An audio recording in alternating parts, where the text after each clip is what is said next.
있습니다.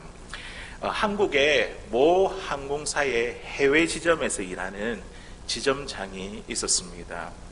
그 지역이 관광지로 꽤 유명했기 때문에 그곳에 손님들이 너무 많았습니다. 특히 한국 사람, 일본 사람, 한국 관광객, 일본 관광객들에게 인기가 참 많았습니다.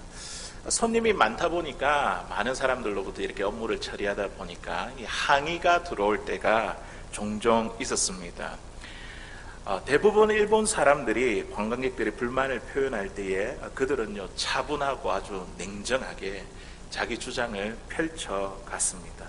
하지만 한국 관광객들, 한국 사람들은 어떻게 했을까요? 목소리도 크게 하고 화를 내며 난폭하게 구는 경우가 많았습니다. 이 항공사 직원들은요 같은 한국 사람으로부터 종종 이렇게 상처를 받는다고 그렇게 이야기를 했습니다. 이는 이제 한 가지의 예이지만 언제부터인가 한국 사회는 목소리가 크고 거친 사람이 이긴다는 이 이야기를 자주 듣게 됩니다. 미국에 사는 우리 한인들의 모습은 어떠합니까? 우리가 속한 공동체에서 우리의 목소리를 막 크게 하거나 아니면 거친 우리의 행동, 모습은 없습니까? 직장이나 사업장에서는 만나는 사람들에게 참 온유하게 대하는데 가정으로 돌아오면 목소리가 점점 커지고 감정을 불키며 난폭해지는 우리의 성향은 없습니까? 가끔씩 한국 이 한인 사회와 담을 쌓고 미국 사람들과만 나는 소통합니다 라고 이렇게 이야기하는 분을 가끔씩 만날 때가 있습니다. 그분들에게 왜 어떻게 그렇게 하느냐 이렇게 물어보면 한국 사람들의 거친 언어와 무례함 때문에 내가 상처를 받아가지고 이제는 한인 사회를 떠났다고 이렇게 이야기하시는 분들 이야기를 들어본 적이 있습니다. 우리가 고국을 떠나서 미국에 와서 우리가 새롭게 정착하며 생활한다는 것, 이민 생활을 시작한다는 것 참 얼마나 어렵고 힘들고 고달픈 일입니까? 우리가 첫 번째 만나는 장벽이 언어잖아요. 언어의 장벽, 또 문화의 장벽. 그리고 우리가 이곳에서 살기 위해서는 꼭 신분 문제를 해결을 해야 되고 또 자녀 교육과 생계의 문제 이것들을 해결하기 위해 밤낮 정신없이 일하고 가족들을 챙기느라 정작 자신을 돌아볼 수 있는 여유가 없습니다. 그런 삶을 우리가 살아왔죠. 그래서 누군가 조금이라도 나를 건드리기만 하면 우리는 어떻게 됩니까? 폭발하기 일보 직전이죠. 터질 것만 같은 그런 현실 속에서 오늘 함께 나눌 말씀의 주제인 성령의 열매 가운데 이 온유는 우리에게 조금 더 특별한 의미를 가져다 주는 것 같습니다. 온유가 무엇일까요? 온유. 우리가 생각할 때 온유라고 생각할 때에 따뜻하고 부드러운 마음 이렇게 생각하지 않습니까? 국어 사전에 보니까 이 온유가 이제 한자 말입니다. 이 온이 따뜻할 그런 온이죠. 따뜻할 온에다가 부드러울 유, 따뜻하고 부드러운 사람. 이게 이제 온유한 사람이라고 우리가 생각하죠. 외적으로 드러나는 모습이 부드럽고 쉽게 화를 내지 않으며 따뜻한 감정을 보여주는 것. 이런 사람이 우리는 온유한 사람이라고 그렇게 생각을 합니다.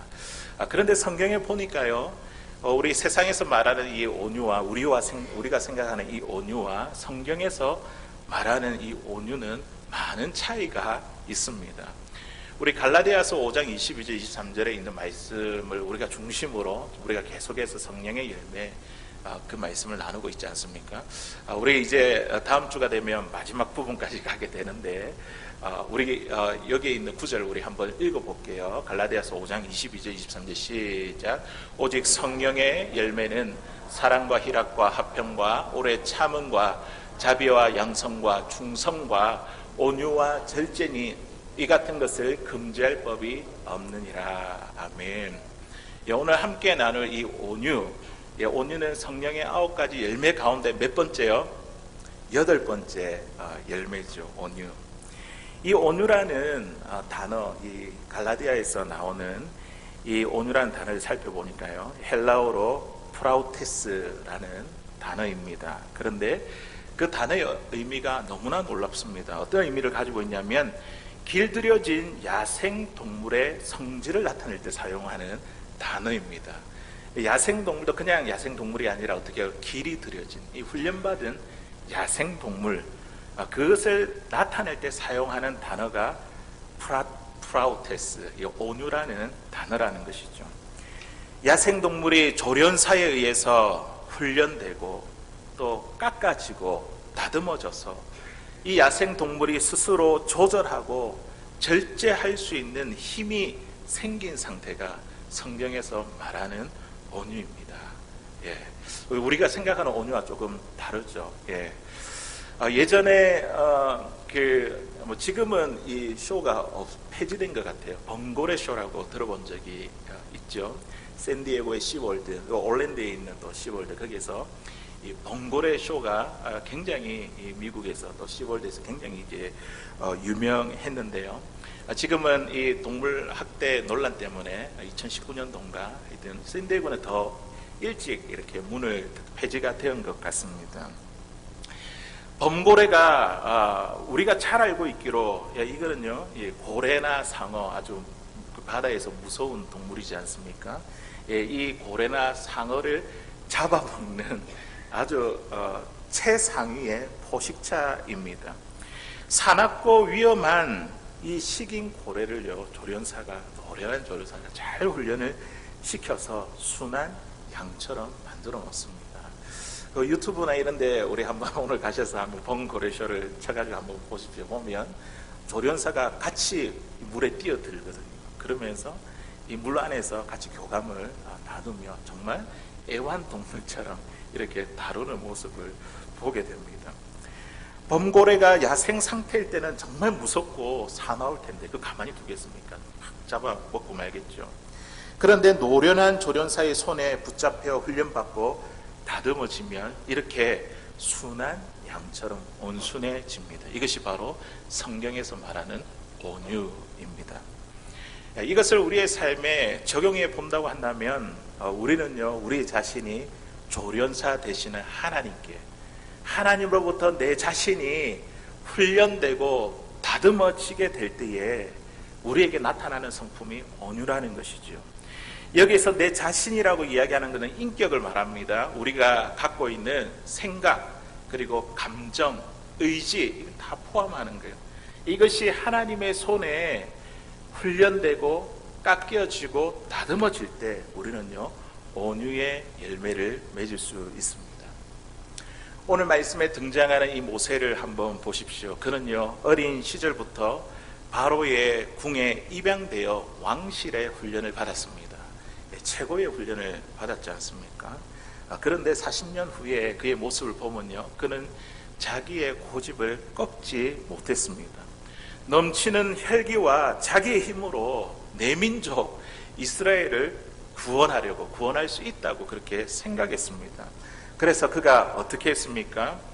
자기 민족을 괴롭혔던 애굽 사람을 때려 죽이는 폭력적인 성향을 보였습니다. 이로 인해서 모세는 도망자가 되었고, 그리고 미디안 광야에서 무려 40년 동안 하나님의 손에 훈련받고 다듬어지게 되었습니다. 그 결과 어떻게 되었지요? 오늘 말씀 민수기 12장 3절에 있는 말씀을 보니까요, 이 땅의 모든 사람들 가운데 가장 온유한 사람이 되었습니다. 우리 민수기 12장 3절에 있는 말씀 같이 읽어볼게요. 하나 더 넘겨주시면, 한 번 더 넘겨주시면요. 아니요, 그 뒤로요. 3절에 있는 말씀입니다. 우리 같이 읽어보겠습니다. 시작. 이 사람 모세는 온유함이 지면의 모든 사람보다 더하더라. 아멘. 모세의 온유함이 어땠다고요? 지면에, 그 땅 위에 있는 모든 사람. 온유로 이야기하면 모세가 그 땅에서 최고라는 거죠. 하나님으로부터 칭찬받고 인정을 받았습니다. 본래가 혈기가 충만한 자였는데 어떻게 이렇게 온유한 자로 변화될 수 있었을까요? 어떠한 사람이 이 땅에서 온유의 열매를 풍성하게 맺을 수 있을까요? 우리가 앞서 이야기했지만 조련사 되시는 우리 하나님, 그 하나님의 손에 우리가 붙들려 연단을 받으며 우리 고집이 깎아지고 다듬어질 때 우리는요 온유의 열매를 맺을 수 있습니다. 오늘 본문에 나오는 이 모세는요 정말 온유할 수 없는 상황 가운데 있었습니다. 우리가 지금 모세의 상황이라고 한다면 막 분을 내고 혈기를 참지 못할 그런 상황이었습니다. 미리암과 아론이 모세를 지금 비방하며 공격하고 있습니다. 그 이유가 무엇일까요? 오늘 말씀해 보니까 그들이 이 이유를 가지고 이야기하죠. 모세가 구스 여인을 아내로 맞이했기 때문에 이제 그것을 가지고 문제 삼고 지금 공격하고 있습니다. 이방 여인이죠. 하나님의 말씀에 분명히 이방인과 통혼을 금지했는데 이 말씀을 거역했다며 지금 모세를 비방하고 공격했습니다. 그런데 우리가 여기서 아주 중요하게 보아야 할 부분이 있습니다. 미리암과 아론이 표면적으로는 이방 여인을 지했다고 그렇게 문제를 삼아서 공격하는 것 같지만 그런데요 그들의 마음 가운데는 다른 이유가 있었습니다. 근본적인 다른 이유가 있었는데 그게 이제 2절에서 이렇게 이야기를 합니다. 우리 2절 말씀 그들이 이르되 시작 그들이 이르되 여호와께서 모세와만 말씀하셨느냐 우리와도 말씀하지 아니하셨느냐 하며 여호와께서 이 말을 들으셨더라. 아멘. 표면적으로는 지금 이방 여인과 결혼하는 것을 가지고 문제를 삼지만 그런데 그들에게 다른 의도가 있었습니다. 그게 뭡니까? 지금 이렇게 이야기하죠. 너만 하나님하고 이야기하느냐 우리도 하나님과 이야기를 한다. 이 말은 곧 무슨 말입니까? 나도 너와 같이 이스라엘의 최고의 자리에 앉을 수 있다는 것이죠. 그들이 모세를 비방하고 공격해서 모세의 권한을 빼앗고 지금 모세의 자리를 차지하고 싶은 것입니다. 이것은요 단순히 모세를 비방하고 공격한 것이 아니라 모세를 이스라엘의 지도자를 세우신 하나님을 비방하고 공격하는 것이죠. 미리암과 아론은요 자신들의 욕심을 채우기 위해서 모세를 비방하고 공격했습니다. 이러한 상황에 모세가 오늘 어떻게 대처했을까요? 미리암은 누구입니까? 모세의 누나죠. 그리고 아론은 누굽니까? 모세의 형이잖아요. 가족이라는 사람이 자기 욕심 때문에 자기를 비방하고 공격하는데 얼마나 화가 나겠습니까?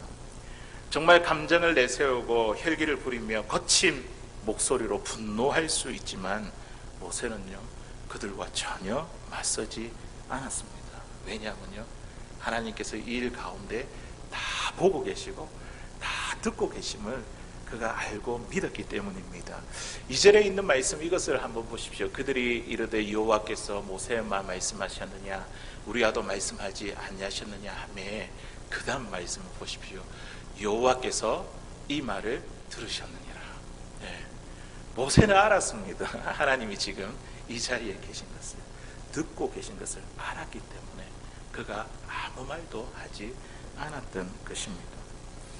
그는 하나님이 다 듣고 보고 계심을 알고 내 생각과 감정과 의지를 통제하는 것. 하나님이 내 옆에 계시는데 어떻게 내가 혈기를 부리고 함부로 말을 할 수 있겠습니까? 자신을 통제하는 것.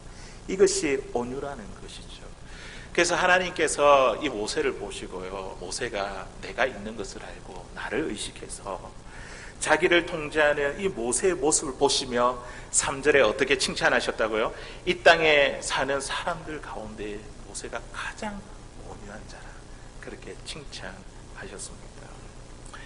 우리는 이러한 측면에서 이 땅에 있는 사람을 우리가 두 가지 종류로 우리가 이렇게 구분할 수 있습니다. 첫 번째는 뭐냐면 모세처럼 자신을 연단시키고 다듬어주는 조련사가 있는 인생. 우리 인생 가운데 하나님이 있다는 거예요. 하나님이 내 자아를 항상 다듬어 주시고 훈련시켜 주시는 그런 하나님이 조련사 되시는 하나님이 있는 인생. 두 번째는 뭐냐면 미리암과 아론과 같이 자신의 거친 성정을 다듬어 줄 조련사가 없는 인생입니다. 저와 여러분들은 어떤 종류의 인생의 삶을 살아가고 있습니까? 하나님이 우리 가운데 있습니까? 늘 의식하며 하나님이 다 보고 계시지 듣고 계시지 그러한 가운데 우리가 살아가고 있습니까? 그렇다고 한다면 우리가 하나님 앞에서 온유한 자입니다. 온유의 열매를 맺고 있다는 것이죠. 우리가 예수님을 믿어 내 자신이 하나님의 손에 훈련받고 다듬어진다는 것은요, 우리가 이 땅을 살아가면서 이 하나님으로부터 받은 큰 은혜이자 축복입니다.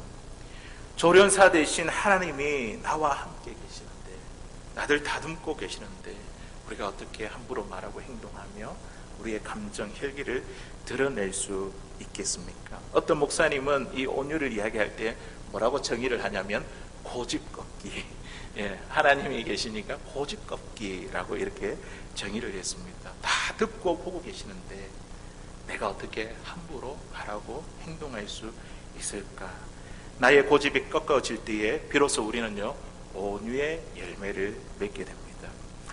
우리 온유한 사람에게 특별한 능력이 있습니다. 온유한 사람에게 어떤 능력이 있냐면, 우리가 온유하다 하지만 그래도 우리가 넘어질 때가 있잖아요. 죄가 우리 가운데 들어오게 되어서 우리의 심령이 무너질 때가 있습니다. 내가 혈기를 부리고 또다시 이 분을 내고 화를 내는 그런 자리에 있게 될 경우가 있습니다.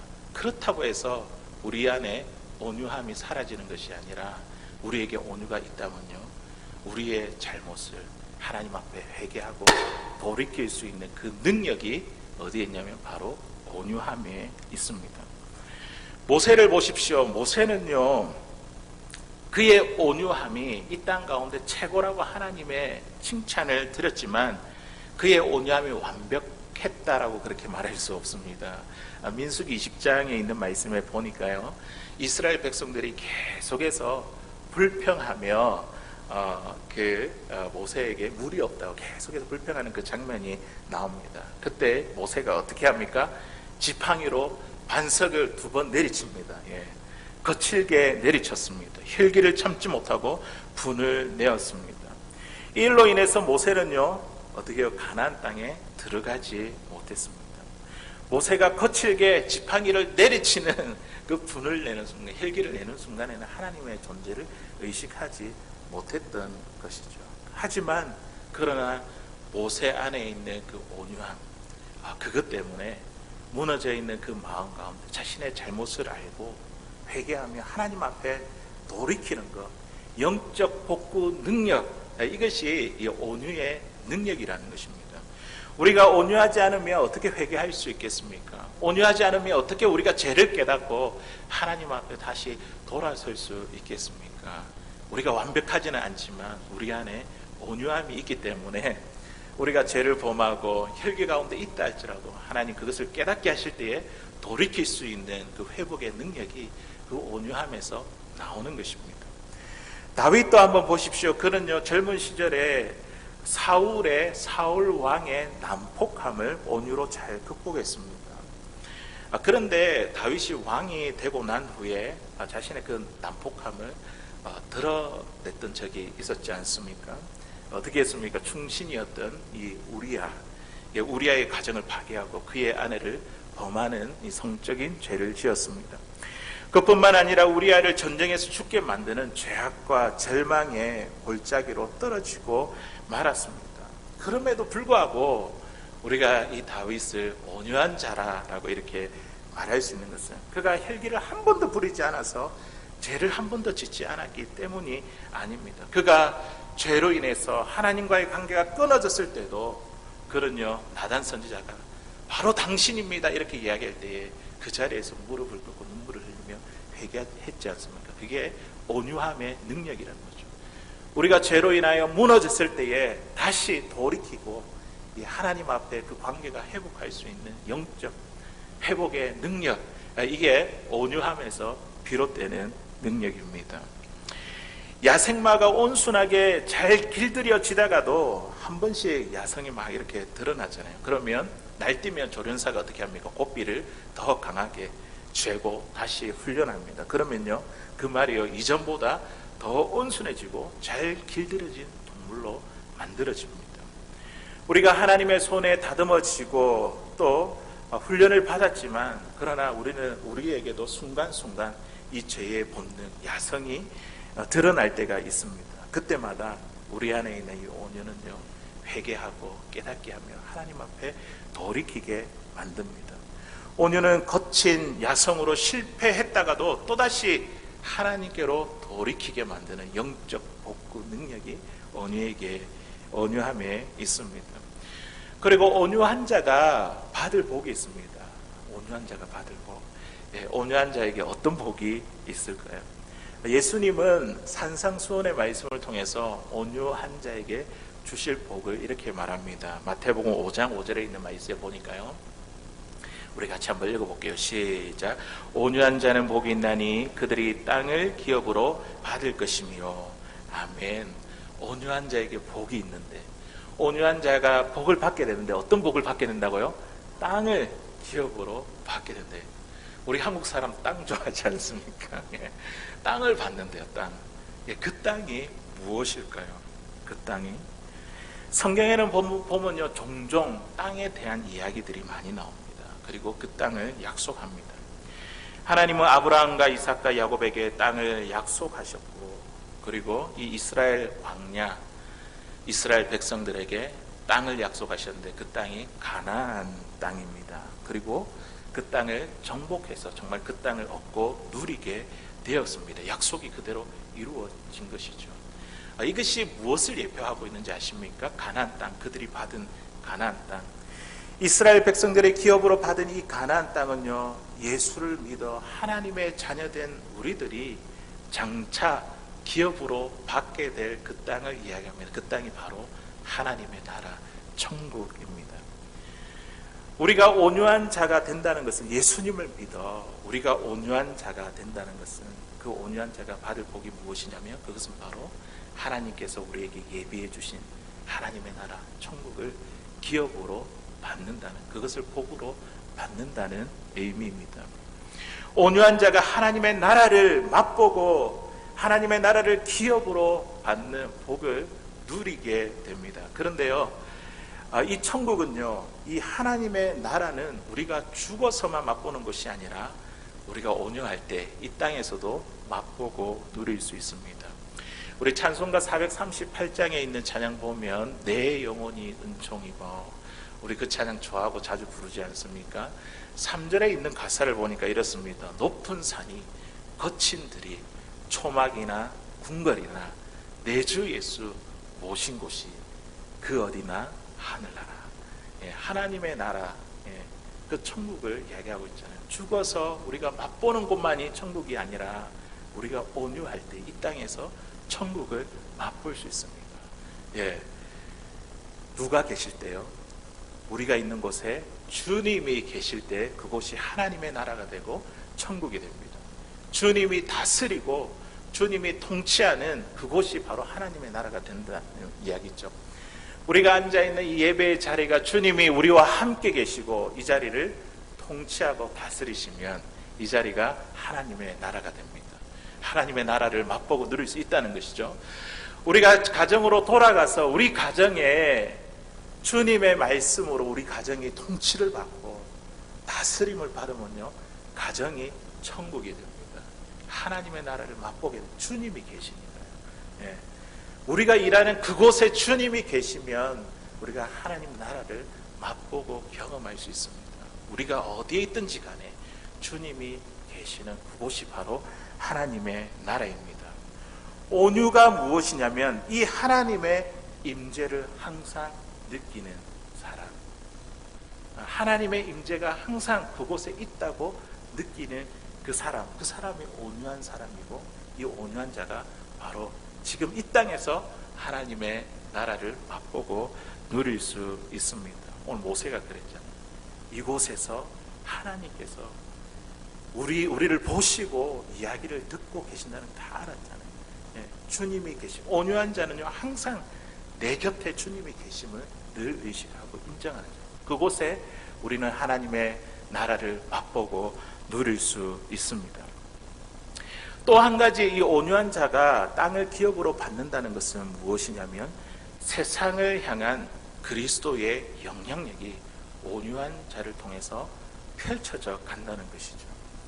온유한 자들을 통해서 이 땅 가운데 하나님의 통치와 다스림이 일어납니다. 우리가 온유한 자가 되고 온유한 열매를 맺으면요, 우리가 있는 곳에 주님이 계시잖아요.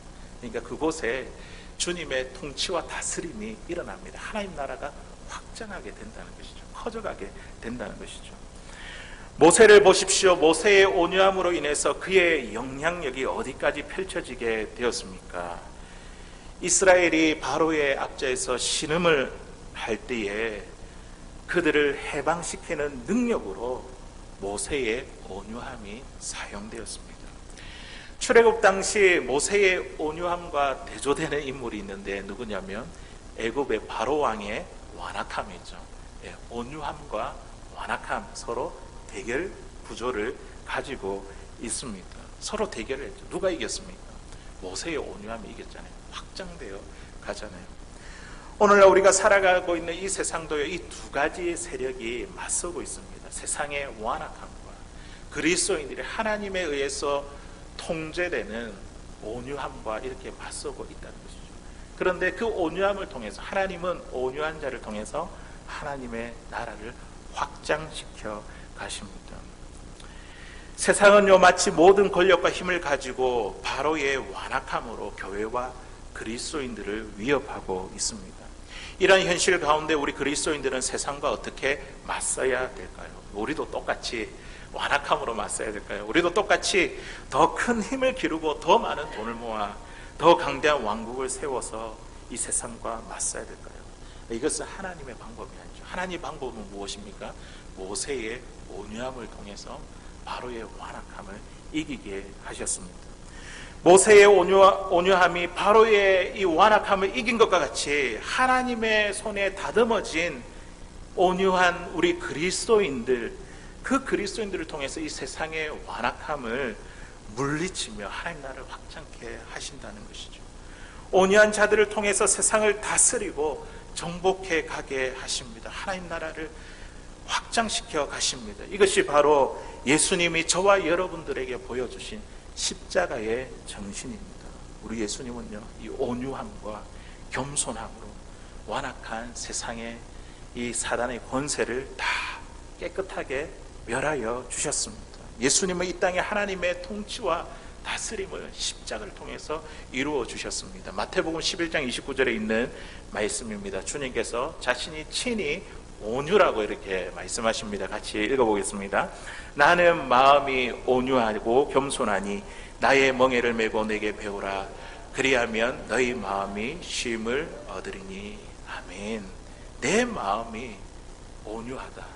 내 마음이 겸손하다. 예수님이 온유한 이유가 무엇입니까? 하나님의 뜻을 자기의 의지와 생각, 감정을 다 굴복시키셨잖아요. 십자가에 죽기까지 하나님의 뜻에 철저히 복종하셨잖아요. 겟세마네에서 기도를 드릴 때에 만일 할 수 있으면 이 십자가의 죽음의 잔을 떠나가게 해달라고 그렇게 기도하시다가도 결국에는 어떻게 해요? 내 뜻이 아니라 하나님의 뜻, 아버지의 뜻대로 되기를 원합니다. 자신의 뜻을 하나님께 철저하게 굴복시키는 이게 온유입니다. 예수님에게 보일 수 있는 성품 온유. 주님은 이렇게 이야기합니다. 내 마음이 온유하고 겸손하니 나의 멍에를 메고 내게 배우라. 이 온유를 주님께 와서 배우라고 말씀하고 있습니다. 하나님의 뜻에 철저하게 내 자신을 꺾고 굴복하는 것. 그렇게 될 때에 우리는 우리의 온유함을 통해서 이 세상 가운데 그리스도의 영향력으로 확장시키는 하나님의 은혜와 놀라운 역사를 경험할 수 있는 줄로 믿습니다. 사랑하는 성도 여러분, 저와 여러분들에게 온유한 모습이 있습니까? 우리들에게 한번 돌아보시길 바랍니다. 나는 약하고 너무 온유한 것 같은데 사실을 알고 보면 너무 우리의 자아가 강한 것이 아닙니까? 주변 사람들이 저를 볼 때 종종 참 온유하다, 인상도 온유하게 생겼다 이런 이야기를 듣습니다. 그런데 별로 온유하지 않습니다. 얼마나 고집이 센지 모릅니다. 제 아내가 제일 잘 알겠죠. 예. 얼마나 혈기를 잘 부리는지 모릅니다. 예. 우리가 스스로 약하다고 해서, 부드럽다고 해서, 성격이 온화하다고 해서 우리가 온유한 자가 아닙니다. 자세히 살펴보면 우리의 자아가 얼마나 강한지 모릅니다. 우리가 말씀을 통해서 우리 자신을 한번 돌아보십시오. 우리의 자아가 얼마나 강한지 한번 확인해 보십시오. 우리가 주님의 말씀을 정말 잘 순종하고 따릅니까? 주님께서 우리에게 계속해서 사랑하라, 용서하라, 미워하지 말라, 겸손해라, 나보다 다른 사람을 더 낫게 여기라, 감사하라, 말씀을 읽어라, 묵상해라, 기도해라, 우리가 얼마나 많이 들었습니까? 그런데 이 말씀을 듣고 우리가 그대로 순종하고 있습니까? 만일 우리가 순종하지 않고 있다면 우리가 너무 강한 것입니다. 주님의 말씀을 수없이 많이 듣고도 우리가 순종하지 못하고 있다면 그 원인은 한 가지, 우리가 너무 강하기 때문이라는 것이죠. 내 고집이 너무 강하기 때문에, 내 생각과 의지와 감정이 너무 강하면 우리 주님이 우리를 쓰실 수가 없습니다. 어느 성도가 직장 복음화를 사명으로 모토를 삼아 이제 직장에 들어갔습니다. 그곳에서 이제 복음을 전하겠다, 이런 강한 사명을 갖고 있었습니다. 그런데 회식 때에 상무가 주는 술잔을 거부했다가 그 옆에 있던 중간 간부로부터 뺨을 맞았습니다.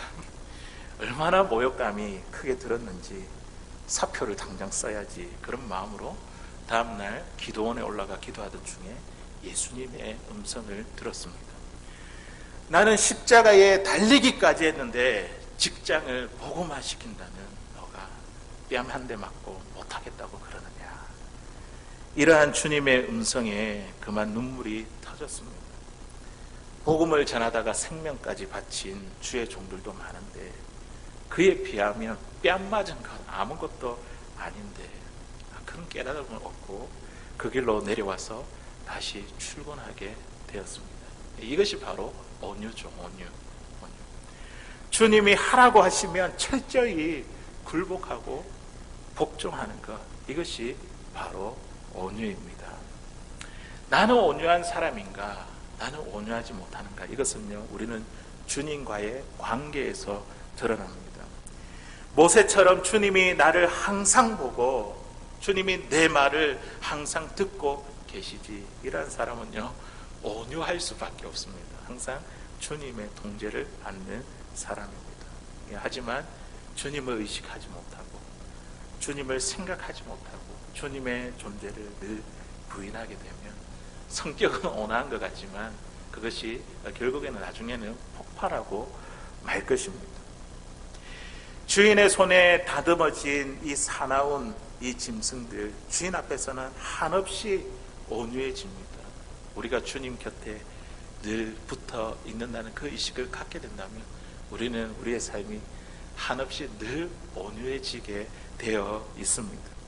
이제 말씀을 맺겠습니다. 온유가 무엇입니까? 우리의 자신을 꺾고 하나님께 굴복하는 것, 이게 바로 온유입니다. 그냥 성품만 착한 게 온유가 아니라 우리 자신을 꺾고 하나님께 굴복하는 것, 하나님의 통제를 받는 것이 온유입니다.